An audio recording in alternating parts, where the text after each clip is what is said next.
Welcome to the Manchester Community School Board of Trustees meeting. Can we start with the Pledge of Allegiance, please? Pledge of Allegiance to the flag of the United States of America and to the republic for which it stands, one nation, under God, indivisible, with liberty and justice for all. Okay, roll call. Mr. Fierstos is not present this evening. Mr. Penrod. Present.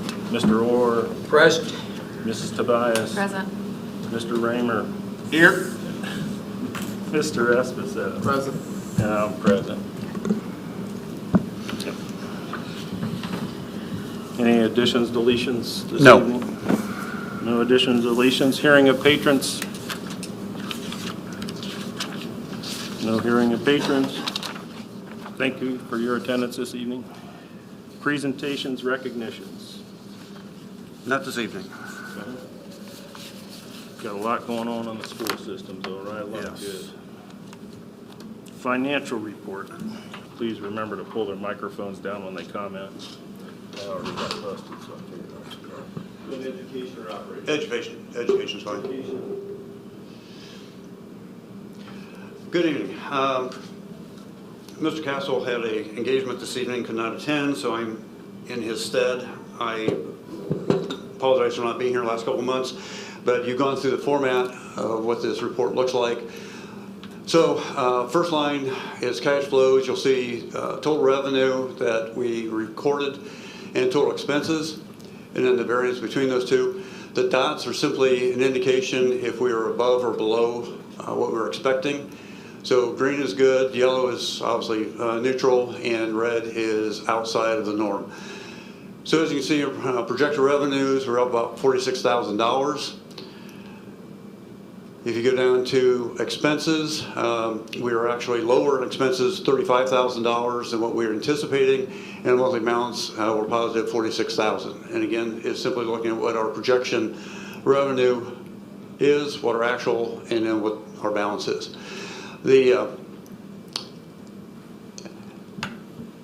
So I will just point out, this last couple of weeks, we've been in a personnel crunch. So all expenses are listed, all revenue is not. So I will have an updated next month for February and then March. So it will be a little different picture, not much, but again, the revenue will be a little higher when we actually get all the numbers embedded. And that's one of the things that we'll be working on when Doral returns. So in operations, and then I'll come back for any questions. Same information as you come across.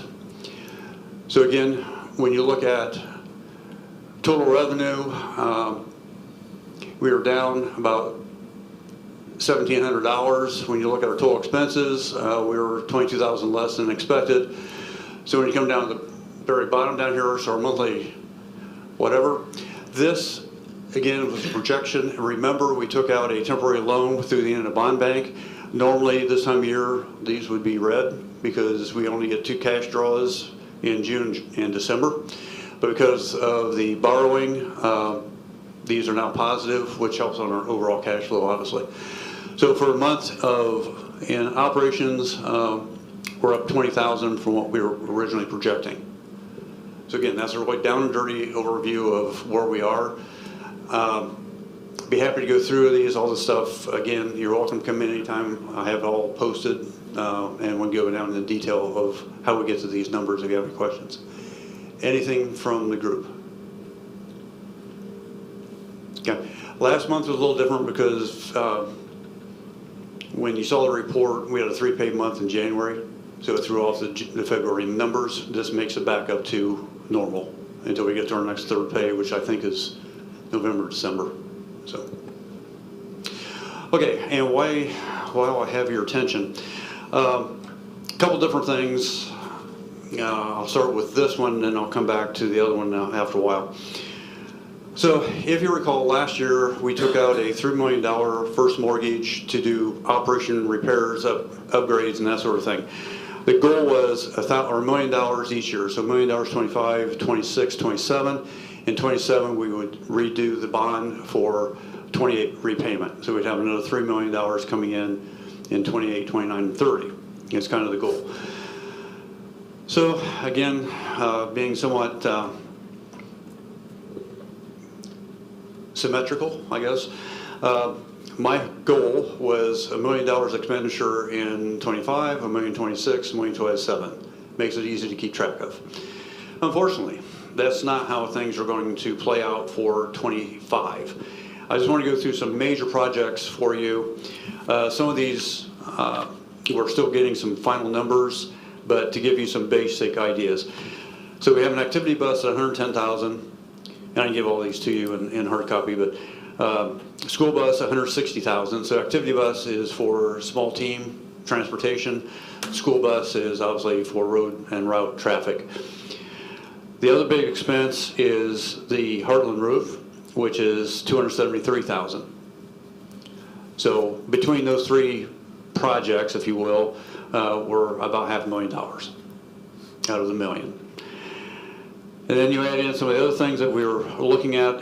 Track resurfacing is about $400,000. Band and choir recarpeting is $32,000. MES playgrounds $110,000. We have some fencing for about $20,000. Tennis courts, and that's right now the unknown. We have 6 courts, and on the south end, almost the entire length of the court, we have a crack, which is pretty significant. So we're looking at different options. The first was a repair, which is fill the crack, cover it, repaint it, which will last, they're saying anywhere from 2 to 3 years to 5 if you're lucky. The other option is to fix it, which is about 4 times as much. So the cost to do the repair right now is about $60,000. To fix it is about $200,000. And I have another quote coming in on Friday, or another vendor coming in on Friday to give us some additional options.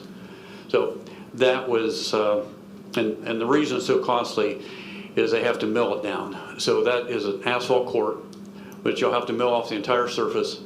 And then where the crack is, they'll actually mill it down 3 or 4 inches, fill the entire void, and then reseal on top of it. And then the coating goes on top of that for the color and the lines and all that good stuff. So hoping that will be better than that, but right now that's the worst case scenario. Varsity gym, the stair treads, I don't know if you've noticed those, but those are broken apart. They're original, I think, to the structure.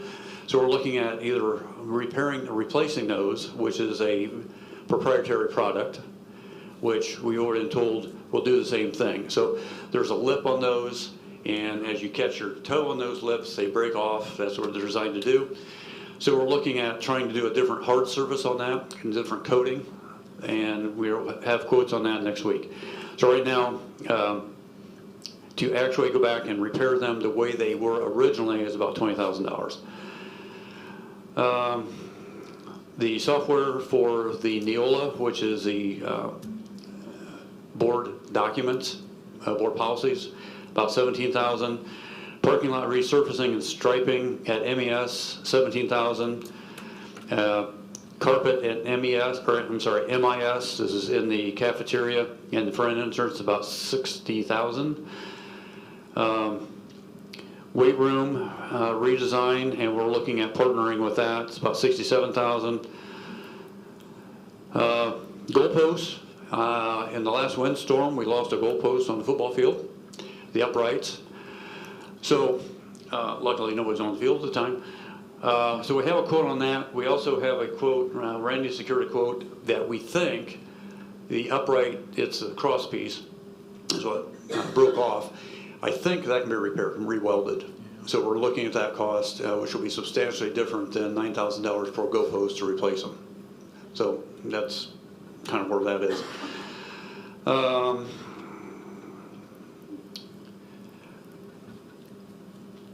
Restrooms, we have a gang of restrooms, boys and girls at MIS that we have scheduled for the summer. We have 2 gang restrooms at MES that need to be fixed or repaired or redone, and then some sinks at MES. So those 3 projects combined is about $100,000. Gym floor resurfacing scheduled for the summer at 41. Auditorium curtains is a question. They need to be replaced. That's 48. And that may be one of those areas that we delay until 26. And then computer hardware is an E-rate match. So it's 25% is our cost, which is 40,000. So for 40,000, we get about 200. So I just go through those. We're getting quotes on all this stuff. But that whole project, if we do everything, is about $1,455,000. The track you said was 400,000. No, 41. It's 40. Yeah, 41. If I misspoke, I'm sorry. I was going to 41. ask about that. Yeah, no. Okay. Yeah, if you order that up, that doesn't come up to 1.4. We all kind of hoofed on that. Yeah. So I'm hoping these are worst case scenario numbers, but most of this will be summer projects or going into fall. But again, so what we raise the money for, it just makes 26. Originally, again, about 100,000. With these costs, next summer, with what we already have planned, we have about 60,000 of unallocated dollars left for 26, and about 500,000 in 27 at this point. So all those items you listed were all identified as higher priority, whether it's 25 or 26. Some of them just got moved a little quicker. Yep. Yeah.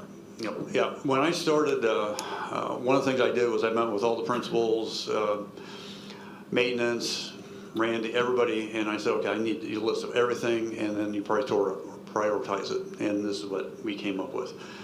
Some things, obviously, we've moved around. One of the questions is boilers out at MIS. Right now, I have that scheduled for 26. I may be looking to seeing if we can get that done earlier, and then do like a 3-year payment plan. So use the bond, but get it done, basically because of energy costs. If we can save on energy, which the boiler's original, so obviously the new ones are much more efficient.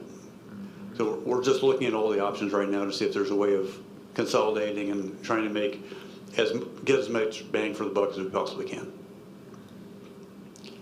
Okay. One last thing, and it kind of goes to this. Again, when I started, one of the things I was told is a priority was a pavilion for cross country. So I had that in the budget. Hopefully you know this. Over the last 2 or 3 months, when you've been doing recognition of folks that have made contributions to the school district, part of those contributions have been monies collected for the pavilion. So this is what it's going to look like. This is a hot off the press drawing as of today. So storage would be a mezzanine storage up above or a loft. One more, Andy. What? No, there's next slide. This one? Yep. So loft, there's an overhead door on the right-hand side, so we're going to have to bring a forklift up and lift stuff into the overhead. Concession area, restroom area.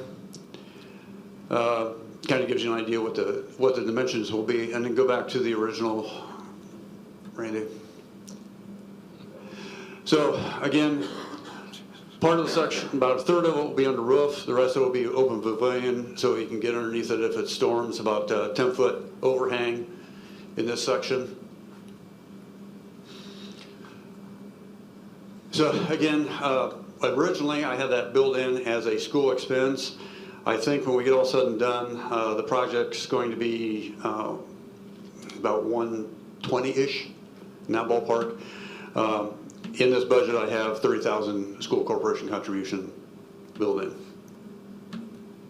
So I talked to Jody numerous times. He is pretty confident that with all the donations and people he has not yet heard from, that he'll be able to make up the 95 or 100,000 of the construction. And then just so you know, final kind of my drawing.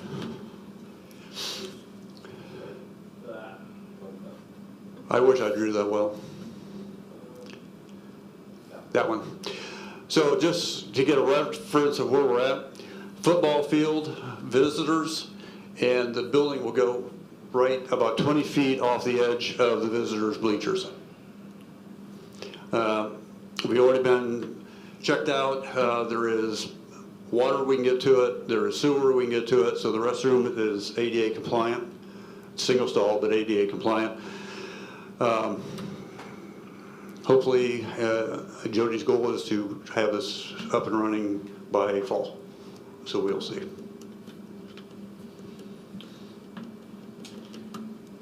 Any questions? Okay. Nope. Thank you, Dr. Stevens.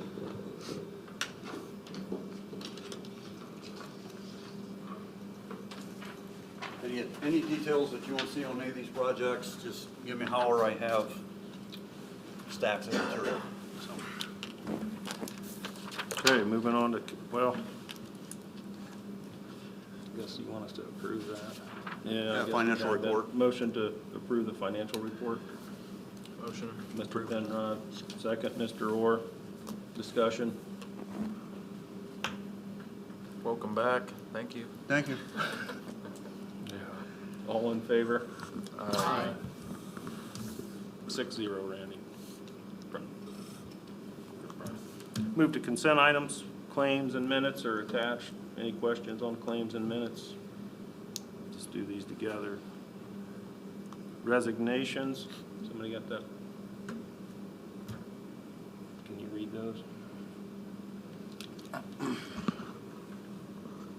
Katie Cumberland from track, Don Dietrich from cook, and Matt Gash from assistant golf coach. Awesome. Thank you for your service. Grants. Any grants on there at all? No, that's what it's, Just one. just a one, fresh bookshelves and support, first book marketplace for $500. Awesome. And donations? Oh, here we go. Thank you very much. I appreciate it especially. Okay, we have $100 for the wrestling team from Randy and Sharon Fruit, $60 for the Science Olympiad program from Mel Souter, $20 for the FFA program from an anonymous donor, $500 to the FFA program from an anonymous donor, $2,500 to the greenhouse, purpose of the greenhouse from AgaPlus, $670 to the track and field program, anonymous donor, $100 to the wrestling program in memory of Tom Jarman from Randy Fruit, $1,000 to the cheerleading program from Ashley and Jason Dale family, $250 to the cross-country program and construction of the pavilion, Ashley and Jason Dale family, $250 to the cross-country program for the pavilion from Nancy Osbaugh, $500 to the cross-country program for construction from Scott and Barbara Meyer, $500 to the cross-country program from Tom and Sherry Smith, $1,000 to the cross-country program from Kim Reinald and Brian Cashdollar, $1,000 to the cross-country program from Jody and Megan Sarber, $1,500 to the cross-country program from Randy and Kelly Schulwalter, $10,000 to the cross-country program from Stephen DeZibus, $5,000 to the cross-country program from J. Elizabeth Struble, $250 to the choir program from an anonymous donor, $100 to the library from the American Legion, Laketon American Legion Auxiliary in memory of Diane Schulwater, $500 to the softball program from McKee Mortuary, $50 to the cross-country program from Virginia Mangus, $200 to the cross-country program to from Scott and Deborah Mangus, and $1,000 to the cross-country program from Stanley and Mary Wilmert. Total of $27,050. That's amazing. Wow. Thank you. Amazing. Yeah. Thank you, community. Always a support. Tap that more. Facility rentals, any facility rentals? I don't think there's facility rentals. Motion to approve the consent items. So moved. Thank you, Mr. Raymer. Second, Mr. Esposette. Any discussion on consent items? Okay. All in favor? Aye. Any opposed? No. 6-0, Randy. 6-1 employment.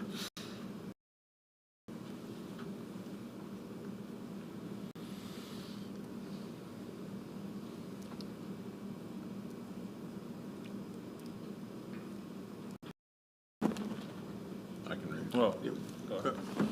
Got Usually Tony covered. Allie Dress at the junior senior high school is a full-time cook. Dervis Zelia, the junior senior high school second shift custodian. Bill Hayes, junior senior high school softball volunteer coach. Kenny Miller, junior senior high school, actually at the junior high soccer assistant volunteer coach. Allie Kaufman, junior high soccer assistant volunteer coach. Heather Turflinger, the junior high soccer assistant coach.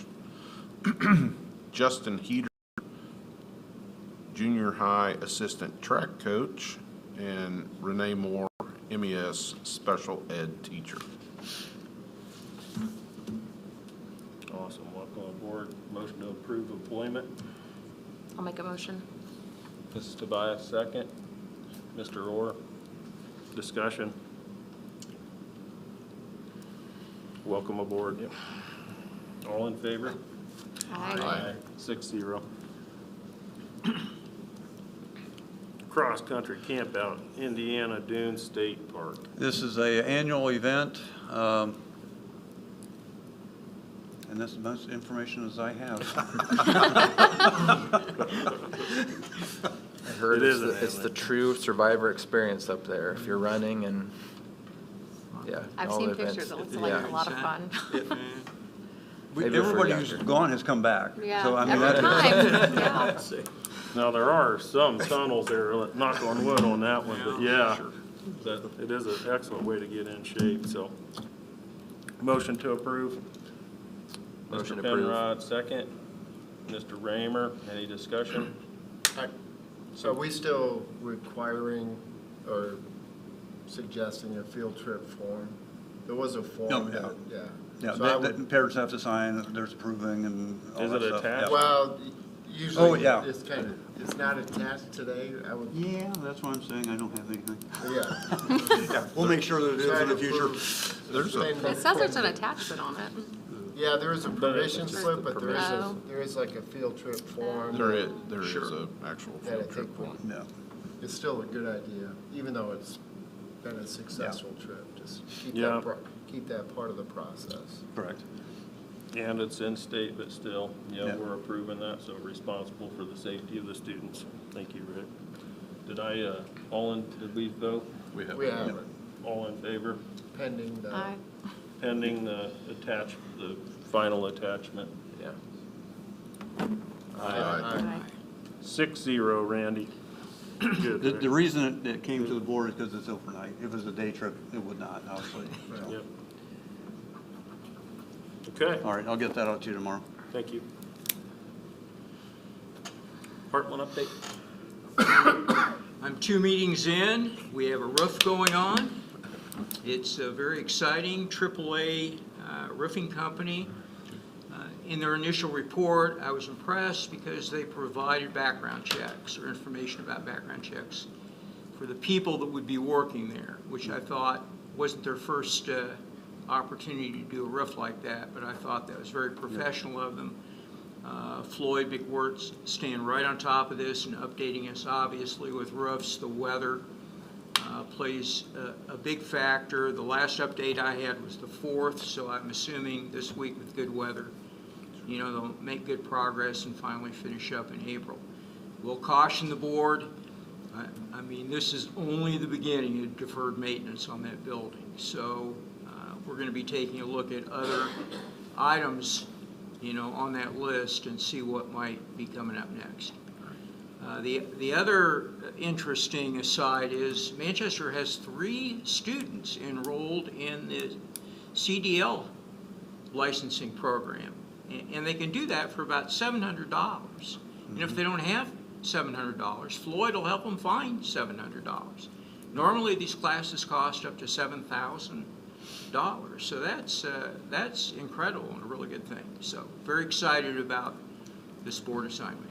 There's a lot of CTE centers, right, going up in the state, and some are harder to get up than others, you know, so we'll leave that one alone. Sure. But, you know, the avenue that creates for you know, it's just another avenue for the students to be successful and find purpose in life. Sure. So those centers, like, we've been very fortunate in this county to have that center.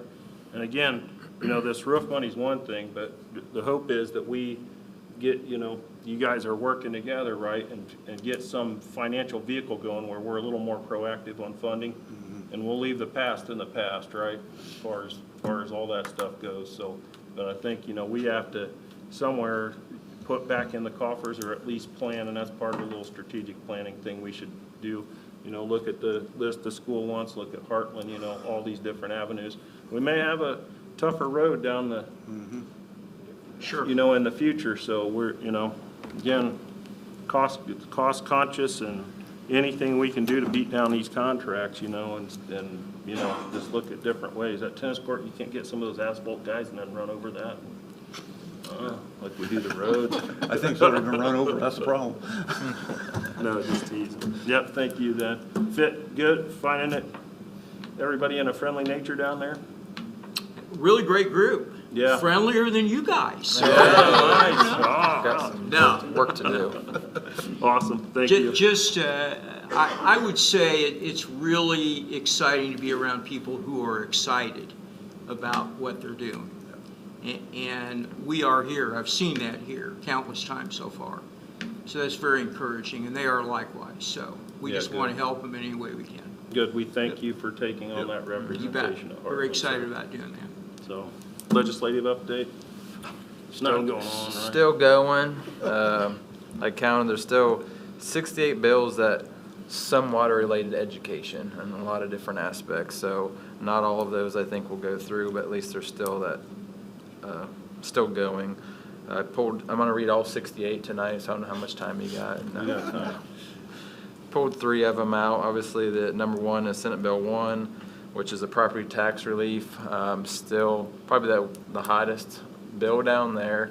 I don't even know what the update is as of today, but as of last week, there was a lot of testimony.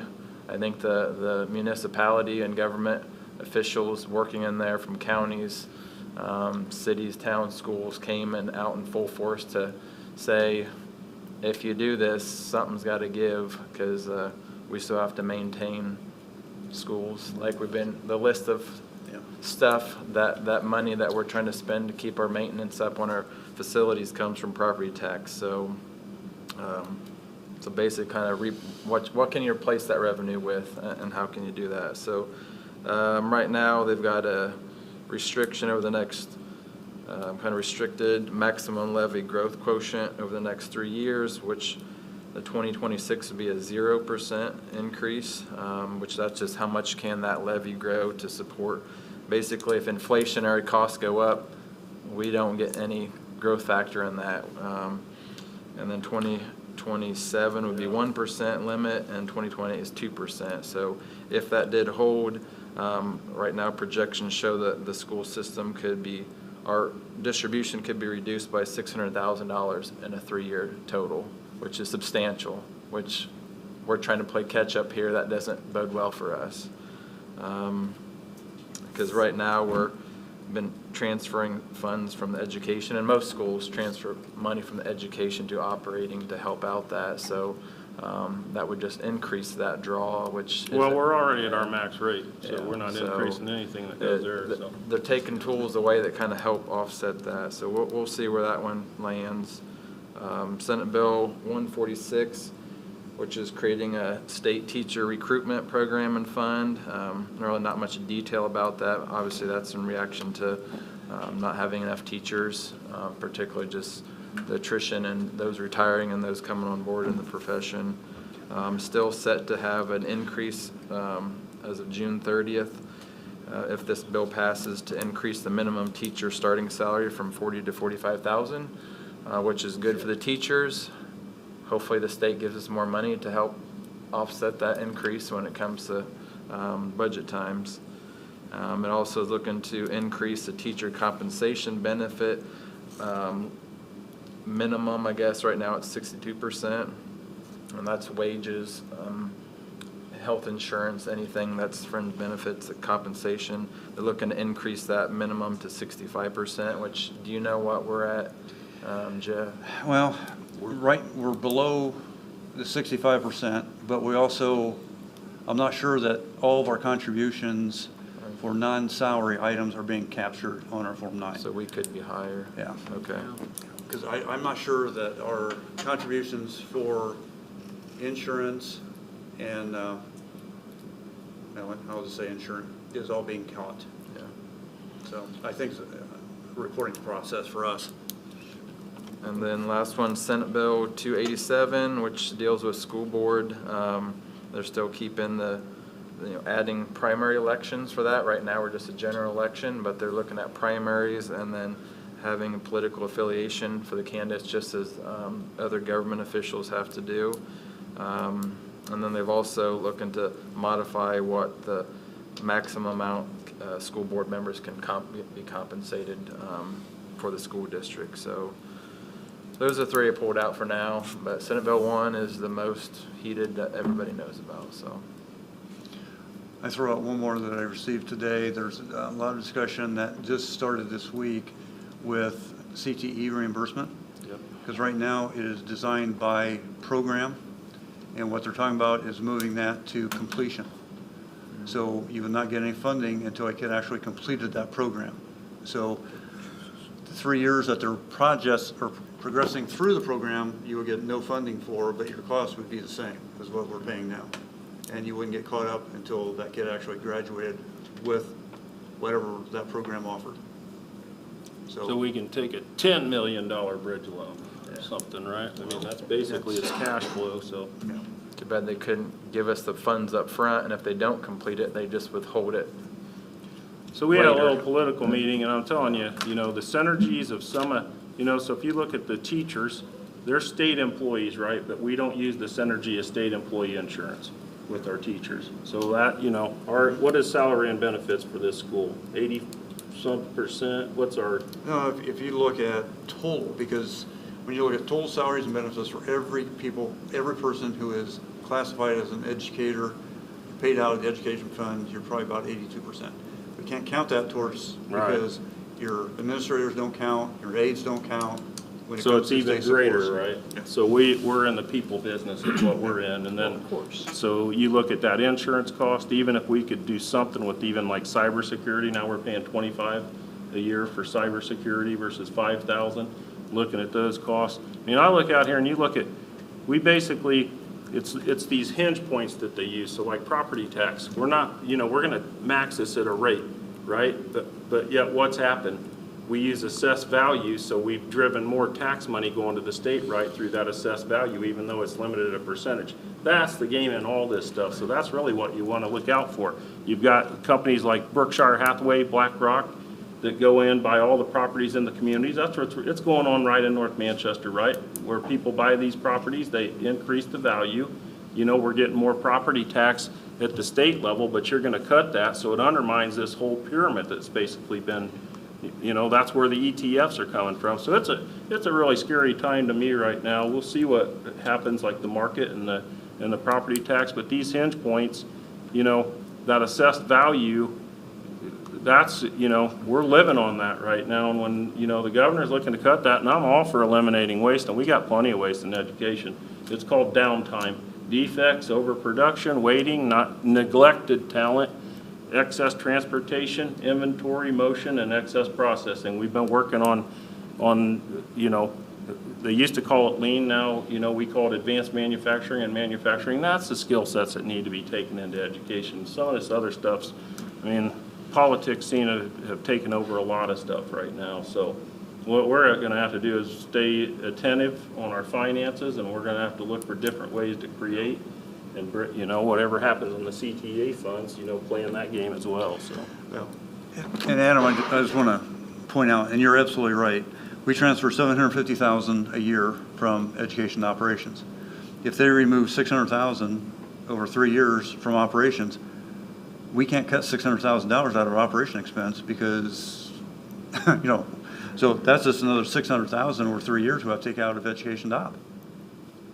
And at the same time, if they raise beginning salaries to 45 and you have no additional state support, that's just overhead. So it's going to be an interesting couple of years. who suffers all the time? The kids. And that's what can't happen in this case. So our background is class size to me. That's the most important thing we have to look at. If we start loading these teachers at 28, 30, 32 kids because of finances, something's got to give, and it can't be in the classroom. I mean, that's our job. Everybody, the legislators, what you should be talking about right now is reduction of lead time. So we've talked about, going to minutes, cutting the school hours. We heat these buildings like 2 weeks, 3 weeks of the hottest time of the year, which is totally ignorant, in my book. But we think time, education, and attainment is related to time. We got to kind of look in the classrooms and look at how we can do that attainment in a bigger, a better fashion, I guess. So it's one thing that can't happen through all this, these number crunching and savings or whatever you want to call it is inflating these classroom sizes where these teachers are now ineffective with our kids. So, that's the big thing to me to look out for in this. So kind of moving on, anybody else on legislative? 7.3, we got the parent handbook. 7.4, the student handbook. 7.5, student handbook from Manchester Junior Senior High School. Sports handbook and the technology handbook. So we've got, 7 handbooks here? Yep. Now, this is first reading, which simply gives, basically it is your opportunity to get all this information and look it over for the next 30 days or until our next meeting. Second reading is, we request that, give yourselves a couple weeks. If you have corrections, ideas, suggestions, updates, whatever else, get them to me or to Mr. Castle. We will get them out to the principals. We'll then update the handbook for second reading, which will be at your April meeting, and then final adoption is at your May meeting. So we got first reading, second reading, and then adoption. So, 2 of the principals are here. If you have any questions for them as far as what they've put together, if you'd like to see a format differently than what you've seen so far, we obviously have plenty of time to put whatever pieces together you'd like to see. So I haven't had a chance to look at them yet, but Brian mentioned the changes were highlighted. In previous Hopefully. edition, previous years, They are on you the second. happen to have that. There's 2 attachments. The second attachment has the highlights. Gotcha. Okay. So yeah, plenty to read, chew on, and what, so policy is a primary focus of the board, and these handbooks, administrative guidelines, any type of procedure, training, whatever, is an extension of those policies. So it's sort of our responsibility to look through these. It's really, they do all the work, though, the administrators and the folks at the school. Thank you, Adam. So Yeah. earlier a question came up about how all this plays.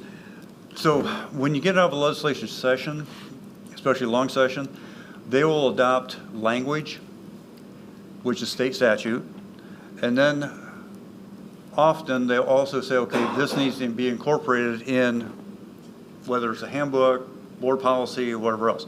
I've never understood the idea of having state statute, which overrides everything, has to be regurgitated in local language, but a lot of times that's what they'll ask. The reason I bring that up, because the session's not over for another month, there may be some things that will have to be added after the fact to the handbooks based on whatever comes out of the session. And the problem is the session ends, it's not the legislators who write the code, it is the administrators on the back end, or a lot of other words you can use for those people, but the rule writers. They're the ones who will send it out, and they are usually not in a big rush. So it's usually after school starts before they get the language that they want inserted into the handbooks. So there may be an addendum later on. I'm just warning you, that's not unusual. And then the Neola service that you discussed earlier, right, that's a policy service that they look at those. So we're, I think our job is we got to take the state statute, understand the state statute, and make sure whatever we write at the school as far as the policies covering that, and not just, as you're on the board, you'll, hopefully you don't learn from this, past events, but these policies are important, and they're important if they're followed once we have them in place. And if they're in place, they're going to be followed, like the hiring policy, until it's until we bring it up and we change it, because you've got to have a baseline. If people at the top don't perform to the policies, no one in the organization is going to perform to the policies. So we'll get that. Superintendent comments. I have none. I've talked enough. School board comments. question, random question, came from a meeting today, and I think, Adam, you might be the right guy to answer this. The bridge closure over the Eel River, that, in the directing of traffic. So I've heard that it's one lane, then I've heard it's closed, and it feels like that's gonna impact MES pretty dramatically. Not looking for Yeah. any answers, just, I'm sure. I can give you what I know, because this is an NDOT project, so Okay. I'm only fed whatever they give me, and so their general contractor just late last week gave me some general utility relocation schedules of just April and May. No dates, no nothing. As of right now, they're going to be one lane. It'll never be a full closure across the bridge. It'll be with signals, so it'll be one lane. With restrictions, yeah, I think there's going to be some of that can have wide loads. I'm assuming buses will be able to make that. Yeah, I've been involved with that. Okay. So Buses prob- I will just- go across, but they are closing, Wayne Street and Main Street. and River Road. Yeah, there will be closures there, and that could be 3 to 4 days at a time, but when they are in full bridge construction come June, July, that whole intersection will be closed for extended period of time, and meaning months. The whole project start to finish is 18 months, so it's gonna be a long haul. So if you're in a hurry to head east, leave a little early. Yeah. So, yeah. Or go country. I was just thinking that besides drop off and pick up, Yeah. is the extra traffic So going as of by. right now, as we get closer, I think they'll start making those plans, but they've not given me anything. I've made them aware that the school will be impacted at least through the end of May, university be impacted, and I've let them know recently of Yeah. what information I know, and as I get it, I'll relay it, but that's all I've got right now, so. The covered bridge is gonna be a busy toll bridge here soon, right? Hopefully it holds up. huh? Yeah. Yeah, good, thank you. Any school, Mr. I Ward? just have a couple brief things. Last night, I went to the elementary school, Linda Watkins. Thank you very much. There's nothing that's more exciting to see a bunch of kindergartners sitting down, well-behaved, raising their little hands, speaking Spanish. And you got a smart board. I got to have one of those in my office, man. I love it. The teachers and kids did a great job, but more importantly, I was watching the young parents, and they were really involved, weren't they, Linda? So really, really great job, and hopefully we continue to support that, maybe in the 4th grade next year, who knows? We'll see. Think about it. Secondly, Saturday night, Judy and I went to see Mean Girls. It was good. Were you there? I went Friday. Awesome. It was great. Jennifer Reichenbach, yeah, just did a fabulous job. And what excited me about that, there probably were 50, at least 50 kids in the orchestra. Oh, yeah. Involved, Well, people- yeah. Those were all grown men in the orchestra. Oh, they were. Well, I wasn't down there looking. You Acting related like to any of them? My husband was one of them. Okay. Just labor. And- Very much grown men. But you had a good time, right? Oh, yes. Were you one of the daughters? But just the number of people, I don't know what the count was, but there had to be 200 The at least. place was packed on Friday. and- Yeah, Right, think it was so much better. really good turnout, but involvement of young people, that's what we want to see. And I was dismayed because this morning I was trying to get tickets to the regional basketball game, and hey, I got transferred over to the high school, and finally this afternoon I was able to buy them online, and Judy made me order them myself, which is a major leap of faith. So really good stuff, and that's not all, as we know. So there. yeah, a lot of good going on, right? The school system's a lot of good. Any other board comments? Can I get Science a Olympia is going to state here soon too. Yep. so. Got a lot of good. Motion to adjourn? Mr. Penrod, second. Tobias, all in favor? Aye. Aye, 6-0.